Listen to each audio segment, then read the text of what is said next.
बिस्मिल्लाहिर्रहमानिर्रहीम। अस्सलाम वालेकुम नाज़रीन। बहुत खुशी का लम्हा है और बड़ा मज़ा आ रहा है। पाकिस्तान ने न्यूजीलैंड के जो सिक्योरिटी के मसाइल थे वो हल कर दिए हैं अल्हम्दुलिल्लाह, और अब वो अपने आप को खासा महसूस कर रहे हैं कि वो महफूज हैं। और तहफ़्फ़ुज़ का एहसास कैसा होता है ये आपको ग्राउंड में पता चलता है। बहुत सारे लोगों ने बहुत सारे कमेंट किए हैं। न्यूजीलैंड की अपनी टीम ने पाकिस्तान से मैच हारने के बाद, यानी जब पाकिस्तान ने उनकी सिक्योरिटी अच्छी तरह टाइट कर दी, तो उसके बाद उन्होंने अपनी हार को जब अनाउंस किया ट्विटर अकाउंट के ऊपर, तो उनको चंद मिनटों में 1 लाख के करीब नीचे कमेंट्स मिले। 1 लाख के करीब जो है वो कमेंट्स, ये बहुत बड़ी बात है। ऐसा तो किसी प्राइम मिनिस्टर के साथ नहीं होता। इतनी जल्दी कमेंट्स तो डोनाल्ड ट्रंप को नहीं मिलते थे, मोदी को नहीं मिलते, जितनी बड़ी आबादी है उनकी। लेकिन उनको 1 लाख के करीब कमेंट्स मिले फौरी तौर पे। न्यूजीलैंड की तो इतनी आबादी भी नहीं है, तो कमेंट्स कहाँ से आने थे? वो पाकिस्तान से ही जा रहे थे, और इंडिया से, और जो दूसरी क्रिकेटिंग नेशंस हैं वहाँ से। उन सब ने न्यूजीलैंड को उनकी सिक्योरिटी टाइट होने पर मुबारकबाद पेश की। न्यूजीलैंड की जो है वो जितने तहफ़्फ़ुज़ात थे वो सारे के सारे आज दूर कर दिए गए। स्टेडियम में जब न्यूजीलैंड की टीम दाखिल हुई तो उनका सिक्योरिटी के नारों के साथ इस्तकबाल किया तमाशाइयों ने। जितनी देर वो मैच खेलते रहे उनको बकअप करते रहे सिक्योरिटी के नारे लगाकर, और जब उन्होंने अपनी सिक्योरिटी टाइट करवा ली तो उसके बाद फिर उनका जो वापसी थी या अलविदाई जो नारे थे वो भी सिक्योरिटी के नारे थे न्यूजीलैंड के। तो ये नारे जब तक न्यूजीलैंड पाकिस्तान के साथ खेलता रहेगा ये उसका पीछा करेंगे जब तक कि वो पाकिस्तान वापस नहीं आएगा, वापस आकर यहाँ पे खेलेगा नहीं।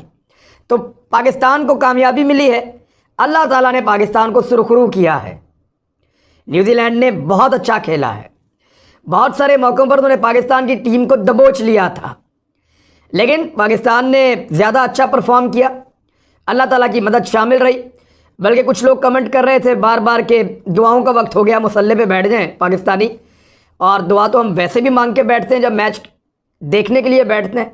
हमारी टीम जब ग्राउंड में जाती है हमारी दुआएँ उनके साथ होती हैं। अच्छी बात यह है कि ये टीम बड़ा अच्छा मोमेंटम पकड़ चुकी है। देखिए, हमें ये मानना पड़ेगा, जब ये टीम ग्राउंड में गई थी या वर्ल्ड कप के लिए अनाउंस हुई थी, सब इसमें कीड़े निकाल रहे थे।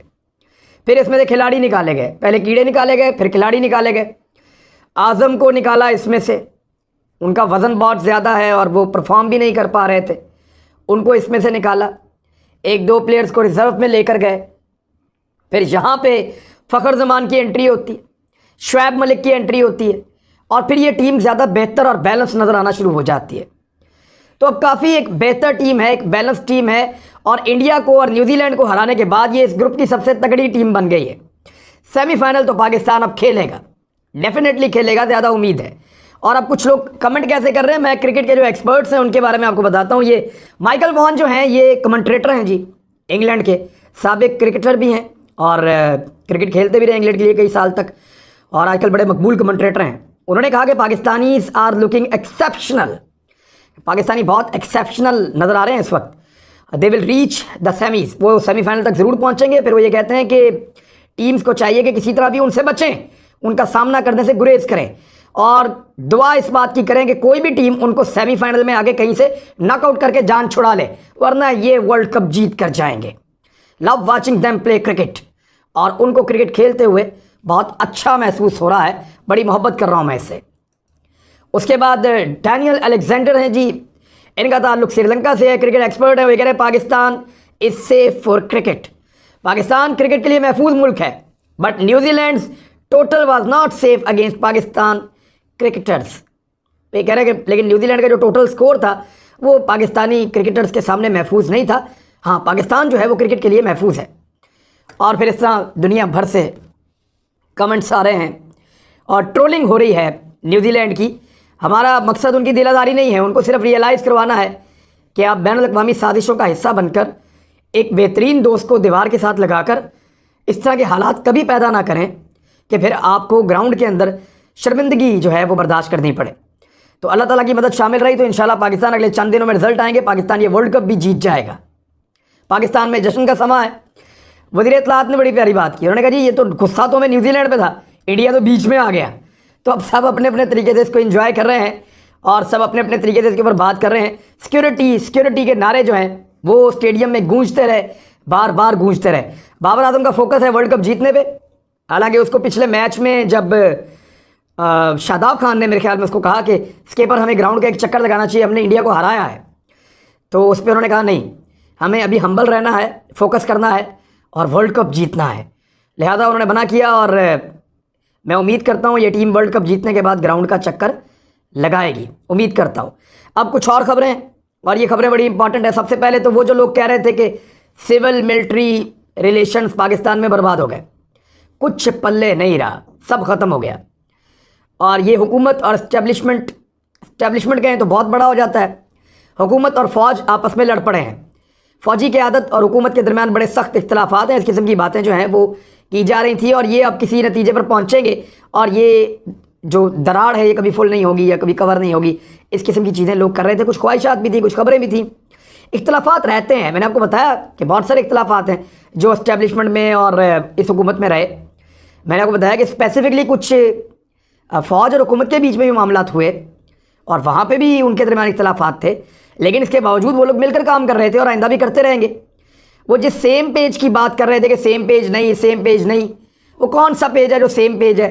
तो मैं उनको बताता हूँ कि ये समरी आप देखें, ये वो पेज है, सेम पेज, जिस पे समरी आई और दस्तखत करके इमरान खान साहब ने भेज दिया।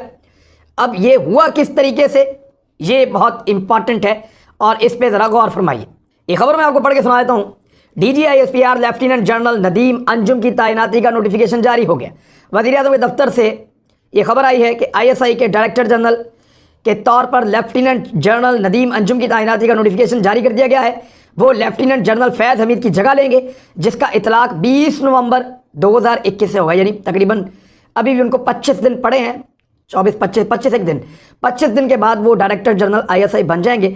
तब तक फैज़ हमीद साहब ये काम करेंगे और इतनी देर में वो ब्रीफिंग्स लेके बहुत सारी चीज़ें उससे वो समझ भी लेंगे और वो जब इस जॉब पे आएंगे तो सारी कैपेसिटीज़ कैपेबिलिटीज़, वो पहले ही बहुत काबिल ऑफिसर होता है जो इस रैंक तक या इस जगह तक पहुंचता है और फ़ौज में से बेहतर आदमी को चुन के यहाँ पे लगाया जाता है। तो उम्मीद है कि वो मोमेंटम वैसे ही बना रहेगा जैसे बना हुआ है इस खित्ते में ISI का। इस हवाले से जारी नोटिफिकेशन में कहा गया है कि वज़ीर-ए-आज़म ने समरी देखी और लेफ्टिनेंट जनरल नदीम अंजुम की बतौर डायरेक्टर जनरल ISI तैनाती की मंजूरी दी है। वज़ीर-ए-आज़म के सेक्रेटरी आज़म खान ने दस्तखत किए, जिससे ये जारी हुआ नोटिफिकेशन। और ये भी कहा गया कि वज़ीर-ए-आज़म ने जो तीनों ऑफिसर्स थे उन तीनों से, यानी वज़ारत दिफा की समरी में core commander Karachi lieutenant general Nadeem Ahmed Anjum, chief of logistic staff GHQ lieutenant general Saqib Mahmood Malik और commander southern lieutenant general Sarfraz Ali के नाम ISI के सरबराह की तैनाती के लिए तजवीज़ किए गए थे। वज़ीर-ए-आज़म ने इन तीनों को मुलाकात की, इनको इंटरव्यू किया और उसके बाद क्योंकि ज़्यादा इम्कानात इन्हीं के थे, मैंने आपसे पहले भी कहा था कि यही DGISI होंगे। उसका रीज़न ये था कि जिनके साथ ज़्यादा आर्मी की क़यादत कंफर्टेबल होगी वही वज़ीर-ए-आज़म की चॉइस भी होंगे। और मैंने आपको कहा था कि इस पर कोई फट्टा नहीं है कि किसको लाया जाए। मामला सिर्फ इतना था कि वज़ीर-ए-आज़म चाहते थे कि फैज़ हमीद कुछ अरसा रुकें और जो कानूनी और आईनी तरीका है उसके मुताबिक DGISI की तैनाती हो। तो ये है जी नोटिफिकेशन, आईनी भी कानूनी भी। और बहुत सारे लोगों के दिल के अरमान जो हैं वो आंसुओं में बह गए। उनको ये लगता था कि जैसे माजी में फ़ौज और हुकूमत के दरमियान इस बिना पे लड़ाई हो जाती थी कि DGISI किसको तैनात किया जाए और किसको ना किया जाए, इस मरतबा भी ऐसा ही होगा। लेकिन इस मरतबा ऐसा हुआ क्यों नहीं, ये आपको पता है? देखिए मैं आपको बताता हूँ। माजी में जब भी कभी DGISI की तैनाती के ऊपर वज़ीर-ए-आज़म और आर्मी चीफ के दरमियान ठनी है, माजी की बात कर रहा हूँ, तो वो इस वजह से ठनी है कि वज़ीर-ए-आज़म अपना DGISI लाना चाहते थे और आर्मी चीफ अपना DGISI लाना चाहते थे। ये वजह थी। आपको याद है नवाज शरीफ साहब ने भट्ट साहब को लगा दिया था DGISI, ज़ियाउद्दीन भट्ट साहब को, जबकि उस वक्त के आर्मी चीफ परवेज़ मुशर्रफ वो एक और जनरल साहब को चाहते थे उनको लाके लगाएं। अब जब ये इख्तलाफ था तो इस इख्तलाफ के साथ उन्होंने थोड़ा सा गुजारा किया, लड़ाई हो गई। इन सारी जमातों को लगता है कि वैसी लड़ाई दोबारा होगी, लेकिन इस दफ़ा फ़र्क था। इमरान खान कोई अपना बंदा नहीं लाना चाहते थे DGISI के तौर पे, वो ड्यू प्रोसेस को पूरा करना चाहते थे, जो कानूनी तरीक़ाकार है उसके मुताबिक तैनाती करना चाहते थे, नंबर 1।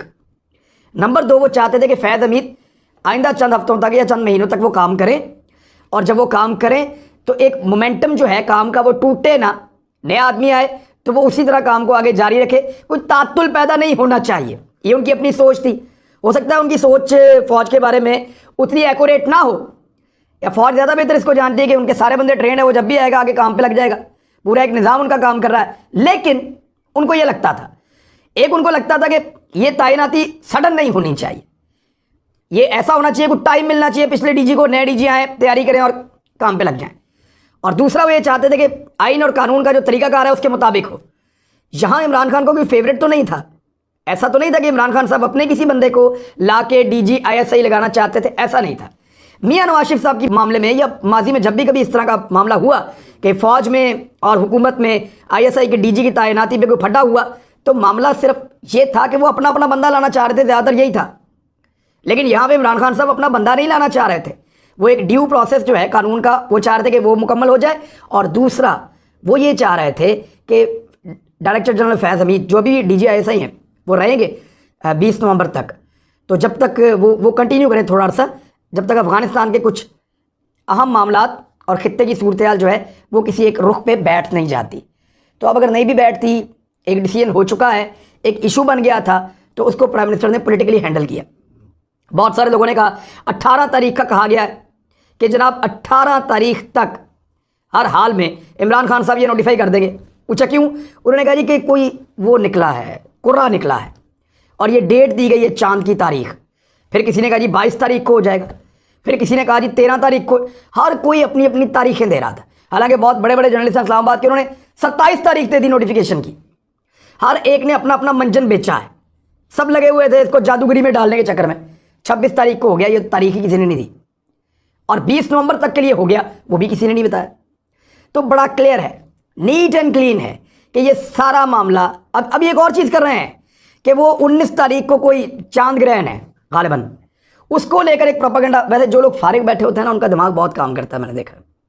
जिनके पास करने के लिए कोई काम नहीं होता ना, तो उनका दिमाग ऐसी उल्टी चीज़ों में बहुत चलता है। वो ये कह रहे हैं जनाब को कुछ चांद ग्रहण आ रहा है 19 तारीख को, तो उसके बाद 20 तारीख को ये क्या है भाई 19 को आ रहा है ना, 19 को तो नहीं तैनात हो रहे, 20 को हो रहे हैं, अब उसको उसके साथ कैसे जोड़ेंगे? यानी एक अजीब किस्म का चक्कर है, एक अजीब किस्म की सहाफ़त हो रही है पाकिस्तान में। और ये सहाफ़त नहीं, ये गंद है, और इसको अजीब तरीके से रिपोर्ट कर रहे हैं ये लोग। माजी में अच्छी खासी सहाफ़त करते रहे हैं, अच्छा खासा काम करते रहे हैं, बौखला गए हैं, लगता है भौंतर गए हैं। समझ ही नहीं आ रही कि उनको लिखना क्या है और बोलना क्या है। इंतहाई शर्मनाक सूरत हाल है उन लोगों के लिए।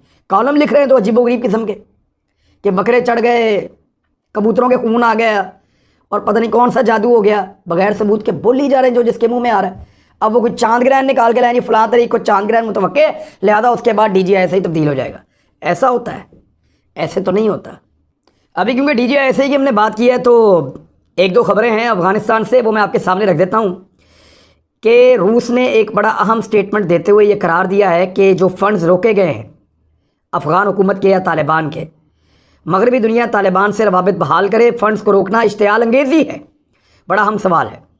रूस ने मगरबी ममालिक पर जोर दिया कि वो तालिबान के साथ रब्ता करें, और यूरोपीय यूनियन को अफ़गानिस्तान में अपना सफारत खाना दोबारा खोलने के लिए भी कहा है। उन्होंने खबरदार किया कि अगर ऐसा ना किया गया तो अफ़गानिस्तान की मंशियात की स्मगलिंग और दहशतगर्दी की तरफ जाने का बहुत बड़ा ख़तरा रहेगा, और ये सारा कुछ जो लोग कर रहे हैं वो ज़िम्मेदार होंगे मुस्तकबिल की सूरत हाल के लिए। और ये इश्तियाल अंगेज़ी है जो अफ़गानिस्तान को दिलाई जा रही है दुनिया की जानिब से। रूस ने बहुत क्लियरली आकर कह दिया है। दूसरी जानिब तालिबान ने अफ़गानिस्तान में नई मुसल्लह फ़ौज बनाने का ऐलान कर दिया है। उन्होंने कहा जी कि हम अब प्रॉपर तरीके से अपनी एक मुसल्लह फ़ौज बनाएंगे, और इसमें साबिक हुकूमत के दौर में काम करने वाले फ़ौजियों को भी शामिल किया जाएगा। मुल्ला उमर के बेटे और अफ़गानिस्तान के वज़ीर दिफ़ा मुल्ला मोहम्मद याकूब ने इतवार को एक ऑडियो पैगाम के ज़रिए से नई मुसल्लह फ़ौज बनाने का ऐलान किया, जिसमें वज़ारत दिफ़ा ने यह कहा कि वज़ारत दिफ़ा एक आज़ाद और कौमी सतह की फ़ौज बनाना चाहती है, जिसके पास ज़मीनी फ़िज़ाई सतह पर मुल्क का दिफ़ा करने की सलाहियत हो। फ़ौज को जदीद हथियारों से लैस करने की कोशिश की जाएगी। ये स्टेटमेंट है जी तालिबान की जानिब से। और एक आखिरी खबर इसमें शामिल करते हैं, ये अमेरिका की तरफ से एतराफ़ जुर्म आया है। हाल ही में अफ़गानिस्तान के लिए अमरीकी नुमाइंदा ख़ुसूसी के ओहदे से मुस्ताफ़ी होने वाले ज़ुल्म खलीलज़ाद, उन्होंने एक इंटरव्यू में कहा है कि अमरीका की जानिब से साबिक अफ़गान सदर अशरफ गनी पर तालिबान से इक़्तिदार की शराकत से मुताल्लिक़ ज़रूरी दबाव नहीं डाला गया। यानी अमेरिका ने अशरफ गनी पर यह दबाव ना डालकर गलती की कि वो तालिबान को इक़्तिदार में हिस्सा दे। जब वक्त था तालिबान अशरफ गनी के साथ इक़्तिदार में आकर बैठ सकते थे, और उस वक्त एक मुश्तरका हुकूमत बन जाती और मामला किसी और तरफ जाते, दुनिया वहाँ पर रेलिवेंट रहती, अमेरिका वहाँ पर रेलिवेंट रहता, और आहिस्ता आहिस्ता चीज़ें रिजॉल्व हो जाती। लेकिन अमेरिका को ऐसा लगा कि तालिबान कमज़ोर हैं, वो नहीं कर पाएंगे। अशरफ गनी के अंदर बहुत बड़ा तकब्बुर था, वो भी यही समझता रहा और फिर अशरफ गनी ने धोखा दिया और भाग गया। जबकि अशरफ गनी को दबाव में लेना, उसको मनाना, ये अमेरिका का काम था, जिसके अंदर अमेरिका बुरी तरह नाकाम रहा। इसके अलावा और बहुत सारी चीज़ें उन्होंने की, आने वाली वीलॉग्स में आपको बताऊंगा। अब तक के लिए इतना ही। अपना ख्याल रखिएगा, अपने इस चैनल का भी। अल्लाह हाफ़िज़।